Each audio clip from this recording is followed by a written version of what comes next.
I'm Premilla Dixit, and I work with the Women's International League for Peace and Freedom New York Metro branch. I've been aware of the work that the Women's International League does since about 1974. The Women's International League for Peace and Freedom is a history of women acting on the absolutely the highest moral, ethical, humane grounds that any human being could ever choose to aspire to. The work that I've been doing since I've joined them is working on their challenging corporate power, asserting the People's Rights campaign. We're at a time in U.S. history and in global history where we have to make a very particular choice. We have to make the choice of either being human or being consumers. There is no possibility of being both.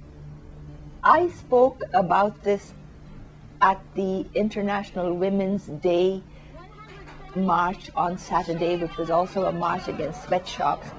And it took every effort to not stand at that microphone and cry publicly. And I wonder why we try so hard not to cry when our hearts are in fact breaking.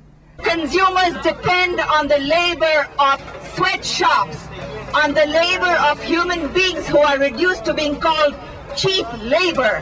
What on earth is cheap labor? Are you cheap labor? Is any one of us here willing to speak of ourselves as cheap labor?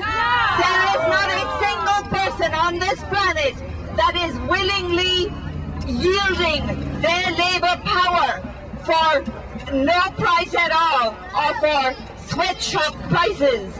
The question of cheap labor is what really deeply shocks me, how people use this concept without stopping to think what it might mean.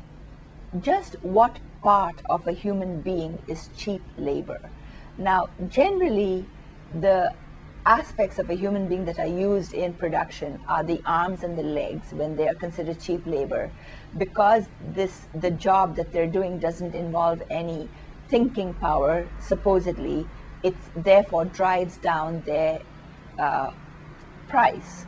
A human person that we're reducing and thinking about in terms of cheap labor. Now, people think that this is a totally rational way to think about certain human beings who do not have the education to perform at some level of the economy where their labor is worth something more than less than a living wage.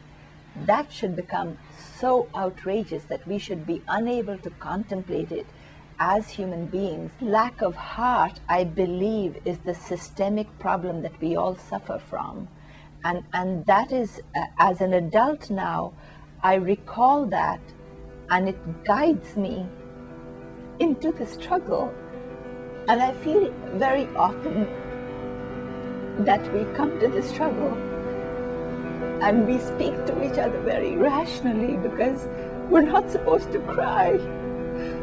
But there's a level of inhumanity that has become so absolutely unbearable that we should cry, and we should cry unashamedly, and we should cry until we're screaming at the world and saying, "Stop it now," because I don't believe we are free if we have to depend upon our resources and upon our needs being extracted at the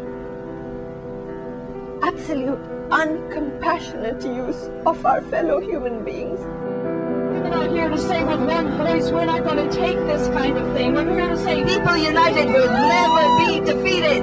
A people united will never be defeated. No to sweatshops forever.